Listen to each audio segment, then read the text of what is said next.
Explain the concept of homeostasis in animals and how it relates to the regulation of body temperature in endothermic species. Provide examples of physiological processes involved in maintaining homeostasis. Answer: homeostasis refers to the process by which animals maintain a stable internal environment despite external changes. In endothermic species, homeostasis is particularly important for regulating body temperature to ensure proper functioning of metabolic processes. The key physiological processes involved in temperature regulation include thermoregulation, which involves mechanisms such as sweating, shivering, vasodilation, and vasoconstriction. For example, when an endothermic animal is exposed to cold, it can initiate shivering, muscle contractions generating heat, and vasoconstriction, narrowing of blood vessels to conserve heat. Conversely, in a hot environment, the body may induce vasodilation, widening of blood vessels to dissipate heat, and sweating to cool the body. These processes are regulated by the hypothalamus, which acts as the body's thermostat, detecting changes in core temperature and triggering appropriate responses. Feedback mechanisms are central to homeostasis. Negative feedback, such as the cooling effect from sweating, works to counteract deviations from the set point. Positive feedback mechanisms, although rarer, can amplify changes, such as during childbirth, when uterine contractions are enhanced by hormonal signals. Describe the physiological processes involved in the digestion of proteins in mammals. Answer: protein digestion in mammals involves several key enzymes and processes, beginning in the mouth and continuing through the stomach and small intestine. Mechanical digestion: in the mouth, food is chewed, breaking down proteins into smaller pieces, but enzymatic protein digestion begins in the stomach. Pepsin activation: in the acidic environment of the stomach, pepsinogen, a proenzyme secreted by the stomach lining, is activated to pepsin, which begins the breakdown of proteins into polypeptides. Pepsin cleaves proteins at specific sites, creating shorter chains. Enzymatic digestion in the small intestine: once the partially digested proteins chime into the small intestine, pancreatic enzymes such as trypsin and chymotrypsin continue breaking down the polypeptides into smaller peptides and amino acids. These enzymes are secreted in their inactive forms, trypsinogen, chymotrypsinogen, and are activated in the small intestine. Brush border enzymes on the surface of the small intestine, aminopeptidases and dipeptidases, further break down the smaller peptides into individual amino acids. Absorption: the amino acids are absorbed into the blood through the walls of the small intestine via active transport mechanisms that involve sodium ions. Emily is a veterinary technician in a small animal clinic. One day, a client brings in a dog that has been excessively licking and scratching at its ears. After examination, Emily suspects an ear infection caused by mites. The owner is concerned and asks if there are any pain management options available for the dog during treatment. What should Emily consider when recommending pain management options for the dog? Specifically, discuss the key considerations in choosing analgesics and the impact of the dog's condition on pain management. Answer: when recommending pain management for the dog with an ear infection caused by mites, Emily should consider several factors. Assessment of pain severity: before selecting any analgesics, Emily must assess the severity of the pain, which may be evident from the dog's behavior, e.g., excessive scratching, whining, or reluctance to let the ear be touched. A proper pain assessment is crucial in determining whether non-steroidal anti-inflammatory drugs, NSAIDs, opioids, or local treatments are needed. Type of infection: given that the ear infection is caused by mites, Emily must recognize that mange or ear mites might cause both pruritus, itching, and inflammation. Pain management would likely focus on reducing inflammation and providing relief from itching. NSAIDs such as carprofen or meloxicam could be considered, as they not only alleviate pain but also reduce inflammation. Use of topical medications: topical analgesics such as ear drops containing both anti-inflammatory and antiparasitic components can be effective in treating localized pain, as they target the infection site directly. However, caution must be taken regarding the dosage and the possibility of ear canal trauma if the dog resists the application.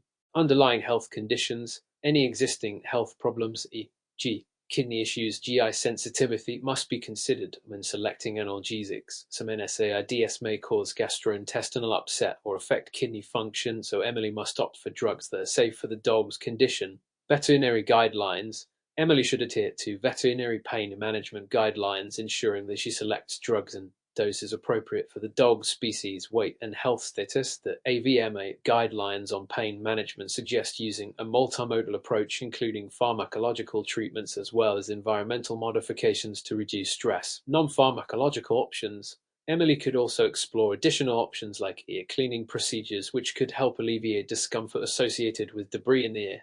Explain the role of the nervous system in the regulation of blood pressure, highlighting the contributions of both the sympathetic and parasympathetic nervous systems. Answer: the regulation of blood pressure is a complex process that involves several mechanisms, including neural control by the autonomic nervous system and which consists of the sympathetic and parasympathetic branches. Sympathetic nervous system (SNS). The SNS plays a key role in increasing blood pressure in response to stress or low blood pressure. It acts through the release of norepinephrine and epinephrine, which bind to adrenergic receptors in the heart and blood vessels. Increased heart rate. Activation of beta-1 adrenergic receptors on the heart leads to an increase in heart rate and contractility, positive chronotropic and inotropic effects, which increases cardiac output. Vasoconstriction.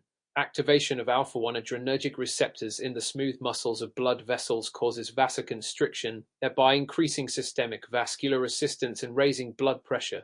Parasympathetic nervous system (PNS). The parasympathetic system works to reduce blood pressure when needed. It acts primarily through the vagus nerve, which releases acetylcholine that binds to muscarinic receptors on the heart. Decreased heart rate. The parasympathetic system slows down the heart rate, negative chronotropic effect, and reduces cardiac output, contributing to low blood pressure. Baroreceptor reflex. Baroreceptors located in the carotid sinus and aortic arch monitor changes in blood pressure. When blood pressure rises, they send signals to the brainstem, which activates the parasympathetic nervous system to decrease heart rate and induce vasodilation. Conversely, if blood pressure drops, baroreceptors trigger the sympathetic nervous system to increase heart rate and induce vasoconstriction. Thus, the sympathetic and parasympathetic systems act in opposition to regulate blood pressure, with the sympathetic system raising pressure during stress or blood loss and the parasympathetic system decreasing pressure during rest. Discuss the role of the endocrine system in regulating growth and development in animals. Specifically, focus on the effects of growth hormone, GH, and thyroid hormones. Answer: the endocrine system plays a critical role in regulating the growth and development of animals, and growth hormone, GH, and thyroid hormones are two key players in this process. Growth hormone, GH. Growth hormone is produced by the pituitary gland and is a major regulator of growth. It stimulates the liver and other tissues to produce insulin-like growth factors, which promote the growth of bones, cartilage, and muscles. GH directly influences protein synthesis, fat metabolism, and carbohydrate metabolism to enhance growth. In growing animals, GH promotes the differentiation and proliferation of cells, contributing to tissue and organ development. GH is tightly regulated by somatostatin, which inhibits its release, and growth hormone-releasing hormone OSH, which stimulates its release. Factors such as nutrition, sleep, and stress also influence GH secretion. Thyroid hormones. The thyroid hormones triiodothyronine and D-thyroxine are produced by the thyroid gland and are critical for regulating metabolism, which affects overall growth. These hormones increase the metabolic rate of cells, influence protein synthesis, and promote the development of the central nervous system in young animals. Thyroid hormones stimulate the development of the nervous system, promote skeletal growth, and regulate energy metabolism by increasing oxygen consumption and heat production. Hypothyroidism can result in stunted growth, while hypothyroidism can lead to accelerated growth or other metabolic issues.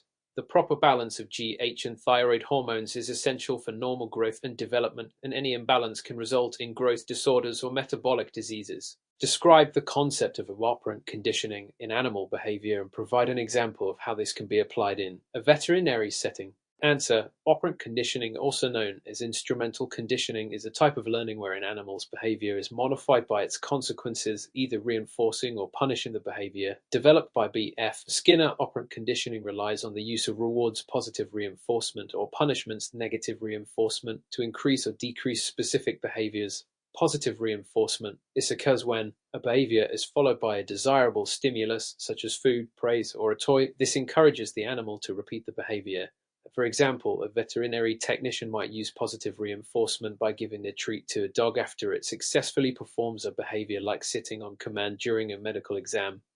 Negative reinforcement. This involves the removal of an unpleasant stimulus following a behavior, which increases the likelihood of the behavior being repeated. For example, using a mild but persistent discomfort such as pressure when training an animal to remain still during a procedure, then removing the discomfort when the animal stays still reinforces the behavior.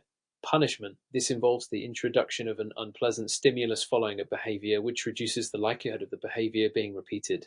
An example in a veterinary setting might be using a thermic or a light spray of water when an animal exhibits unwanted behavior like barking excessively during an exam. Explain how stress affects the physiological systems of animals and its potential impact on their health. Answer. Stress in animals activates the hypothalamic pituitary adrenal (HPA) axis, leading to the release of stress hormones, primarily corticosteroids such as cortisol. This physiological response prepares the animal to handle perceived threats, but can have detrimental effects on long-term health when chronic. Cardiovascular system. Prolonged stress can lead to elevated blood pressure and heart rate, which increases the risk of cardiovascular diseases such as hypertension and heart failure. Immune system. Chronic stress suppresses immune function, making animals more susceptible to infections and diseases. Cortisol reduces the activity of immune cells, hindering the body's ability to respond effectively to pathogens. Digestive system. Stress can lead to gastrointestinal problems, including ulcers, inflammatory bowel disease, and changes in appetite as stress hormones influence gut motility and secretions. Musculoskeletal system. Chronic stress can result in muscle tension, which may cause pain and discomfort. Over time, it can lead to musculoskeletal issues such as muscle spasms and joint problems. Endocrine system. Chronic activation of the stress response disrupts the balance of other hormones, potentially leading to endocrine disorders such as Cushing's disease or diabetes. Behavioral effects. Stress can also lead to behavioral changes, including anxiety, aggression, and withdrawal, affecting the animal's welfare. It is essential for veterinary professionals to recognize the signs of stress and employ strategies such as environmental enrichment, behavioral modifications, and appropriate medications to mitigate its effects. What are the key differences between endotherms and ectotherms with respect to thermoregulation? Answer. Endotherms and ectotherms represent two types of animals with differing strategies for thermoregulation. Endotherms, these animals, also known as warm-blooded, regulate their body temperature through internal metabolic processes. They maintain a relatively constant body temperature regardless of external environmental conditions. Examples include mammals and birds.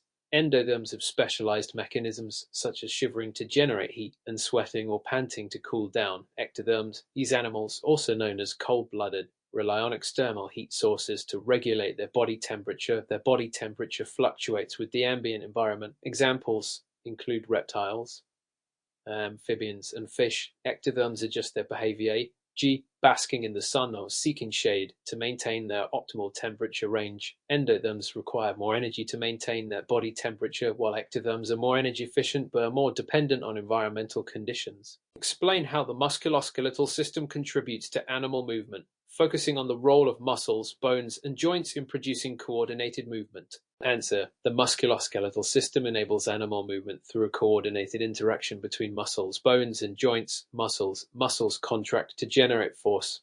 Skeletal muscles, which are attached to bones via tendons, contract when stimulated by nervous impulses. The sliding filament theory explains how muscle contraction occurs when actin and myosin filaments slide past each other within muscle fibers, shortening the muscle. Bones act as levers that muscles pull upon to create movement. The interaction between the muscle and bone allows the animal to perform various types of movements, from walking to complex activities like running or jumping. Joints are the points where two bones meet. They allow for a range of motion such as hinge joints, G knees, ball and socket joints, G hips and pivot joints, G neck. Ligaments and cartilage help stabilize joints and allow for smooth movement. The combination of muscle contraction and skeletal movement, facilitated by joint action, results in efficient and controlled movement necessary for the animal's survival. What is the significance of animal welfare laws, and how do they apply to veterinary practice in terms of animal treatment and care? Answer. Animal welfare laws are designed to ensure that animals are treated humanely, provided with adequate care, and protected from unnecessary harm or suffering. These laws have a direct impact on veterinary practice, guiding veterinarians in their responsibilities toward animals. Regulations.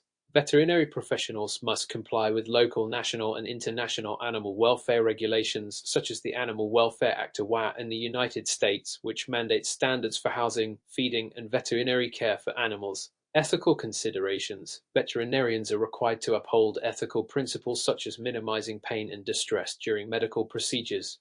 These include administering anesthesia or analgesics as needed, ensuring appropriate post-procedure care, and considering the ethical implications of treatment options, especially in cases of terminal illness or severe injury.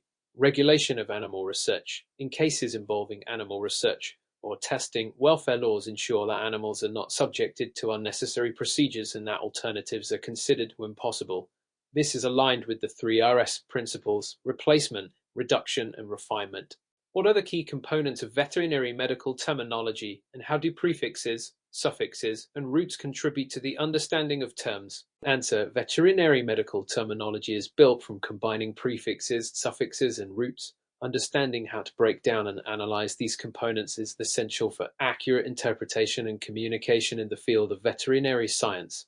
Prefixes modify the meaning of a root word, often indicating the location, number, or time frame. For example, hypo means below or under, as seen in hypotension, low blood pressure. Suffixes are added to the root word to indicate a procedure, condition, or disease. For example, it indicates inflammation, as seen in dermatitis, inflammation of the skin. Roots are the core components of a word that provide its primary meaning. For example, derm refers to the skin, while cardio refers to the heart. Understanding the meanings of these components allows for a deeper understanding of veterinary procedures and conditions. For example, the term nephrectomy can be broken down into nephro, kidney, and nectomy removal, signifying the surgical removal of a kidney. What are the key differences between venipuncture and capillary collection methods in blood collection, and when should each be used in veterinary practice? Answer: venipuncture and capillary collection are both common methods for blood collection, but they differ in technique, purpose, and circumstances for use. Venipuncture involves the insertion of a needle into a vein to obtain blood. This method is used when a larger volume of blood is required or when accessing deeper veins. Common veins used for venipuncture include the jugular vein, cephalic vein, and saphenous vein. Venipuncture is ideal for diagnostic tests that require precise measurements, such as blood gas analysis, and for intravenous injections. Capillary collection involves the collection of blood from smaller blood vessels, typically using a lancet or small needle to puncture the skin. This method is used when only a small amount of blood is needed, often for glucose monitoring or other quick tests. Capillary blood is commonly collected from the ear, paw pads, or nail beds in smaller animals. In practice, venipuncture is preferred when more accurate results are required or when larger blood volumes are needed, while capillary collection is more appropriate for quick tests or in small animals with fragile veins. Mr. Anderson is a veterinary technician in an animal clinic. He is tasked with administering a parenteral injection to a cat. However, the cat is highly stressed and not cooperating. What should Mr. Anderson do to ensure the procedure is completed safely and effectively? Answer: in this scenario, Mr. Anderson must prioritize both the safety of the animal and his own safety. Here are the steps he should take. Calm the animal. Before proceeding with any injection, Mr. Anderson should attempt to calm the cat.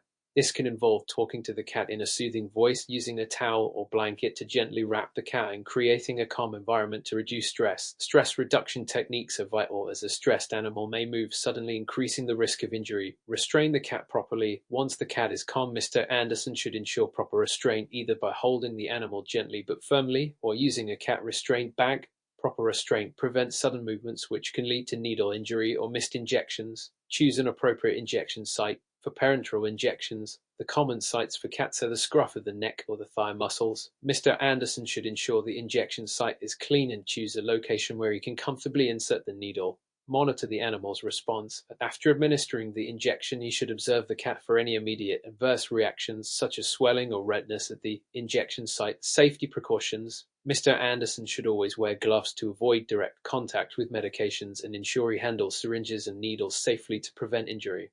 What is the role of vital signs in assessing an animal's health, and how do temperature, pulse, and respiration rate correlate with underlying conditions? Answer: vital signs are critical in assessing the overall health of an animal and detecting early signs of illness. The three main vital signs: temperature, pulse, and respiration rate provide essential information about an animal's physiological state and can indicate the presence of disease. Temperature: normal body temperature in most animals ranges from 38 Dik to 39 Dik, 101 Dik to 102.5 Dik. A temperature above this range may indicate fever, often a sign of infection or inflammation, while a low temperature can suggest hypothermia or shock. Pulse: the pulse rate is the number of heartbeats per minute. A normal pulse rate varies by species, but is typically 60-140 beats per minute for a dog and 110-170 beats per minute for a cat. A rapid pulse may indicate pain, stress, fever, or cardiovascular issues, while a weak or slow pulse can be a sign of shock or heart disease. Respiration rate: normal respiration rates for dogs and cats are 10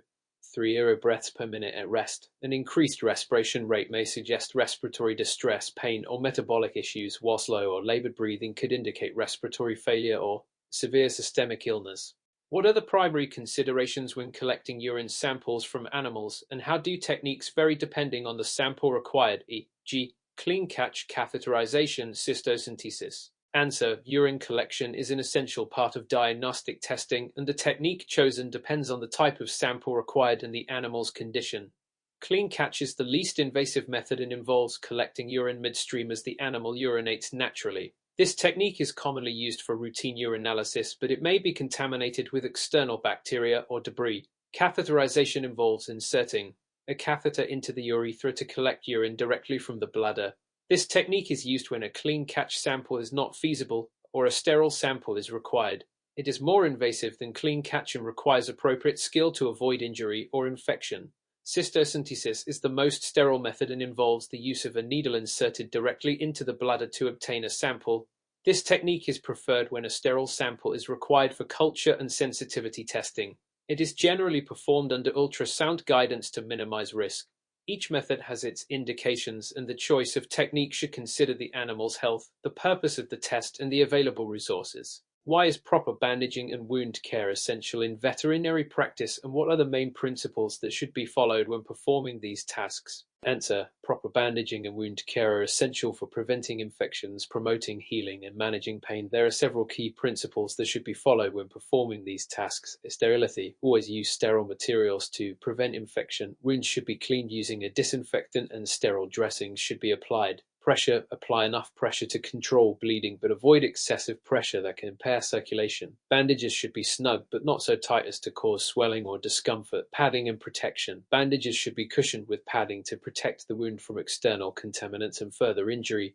This is especially important for wounds on limbs where movement could aggravate the injury. Monitoring: after bandaging, the wound should be monitored regularly to check for signs of infection, redness, swelling, discharge. Bandages should be changed as recommended by the veterinarian. Preventing licking: if the animal is prone to licking the wound, an Elizabethan collar cone may be required to prevent further irritation or infection.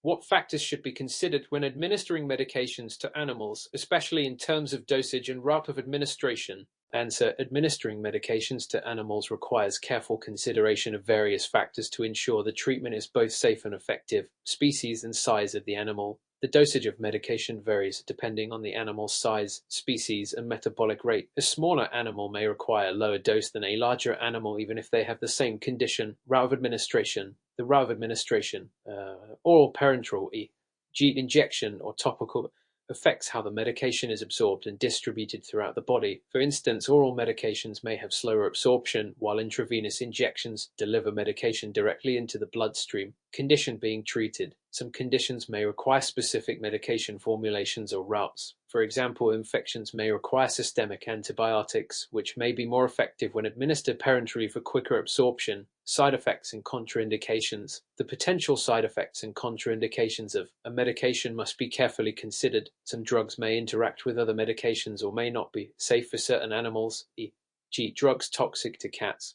What is the importance of patient assessment in veterinary practice, and how does it help in determining treatment plans? Answer: patient assessment is a critical first step in determining an animal's health status and informing treatment decisions. A thorough assessment involves several key components: history taking, gathering information from the animal's owner about symptoms, medical history, diet, and environment provides vital context for diagnosis. Physical examination: a detailed physical examination helps identify visible signs of illness, such as abnormal body condition, lesions, or irregularities in vital signs. Diagnostic tests: depending on the physical examination and history, diagnostic tests such as blood work, imaging, X-rays, ultrasound, and urinalysis may be necessary to identify underlying conditions. Treatment planning: once a diagnosis is made, the information from the patient assessment helps in developing an appropriate treatment plan tailored to the animal's needs, which may include medication, surgery, or supportive care. In summary, patient assessment provides the foundation for all subsequent care, ensuring that treatments are targeted and appropriate for the individual animal.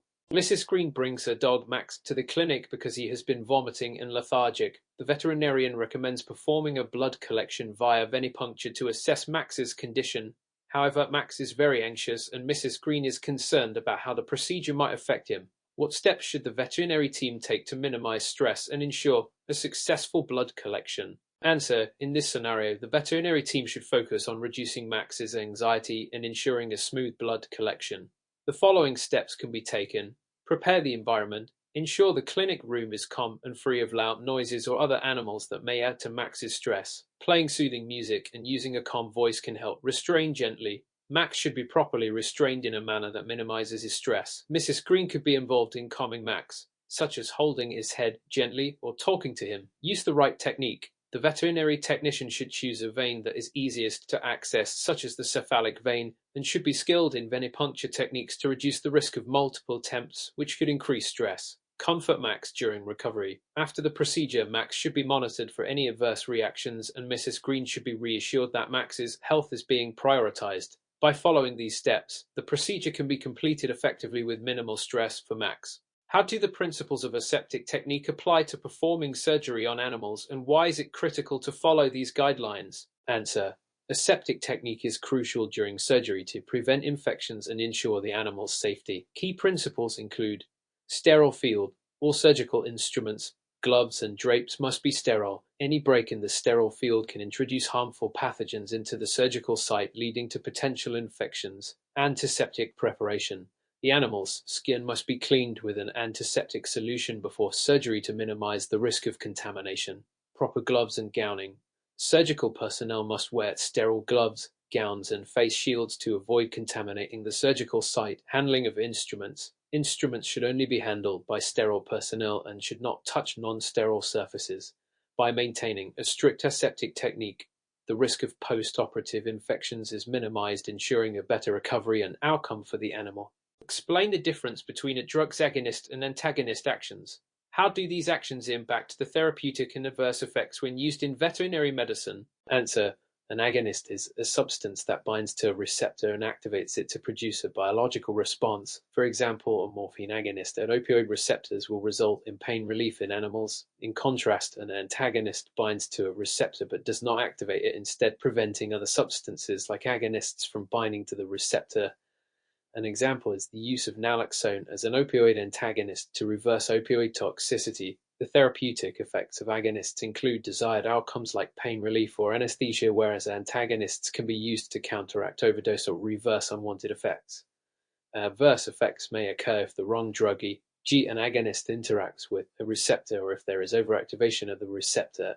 Understanding the balance between agonist and antagonist actions helps ensure effective drug therapy and reduces the risk of adverse reactions. Discuss the role of non-steroidal anti-inflammatory drugs, NSAIDs, in pain management for veterinary patients. What are the major considerations when administering NSAIDs to animals? Answer: NSAIDs work by inhibiting cyclooxygenase enzymes COX-1 and COX-2, which are responsible for producing prostaglandins involved in inflammation and pain. COX-1 is primarily involved in maintaining normal physiological functions such as gastrointestinal protection, while COX-2 is induced during inflammation and contributes to pain and swelling. NSAIDs selectively inhibit COX-2 to reduce pain and inflammation, but some drugs may also inhibit COX-1, which can lead to gastrointestinal issues, kidney damage, or liver toxicity. The major considerations when administering NSAIDs in veterinary practice include species-specific differences. Some NSAIDs are toxic to certain species, e.g., ibuprofen is toxic to dogs and cats. Kidney and liver function.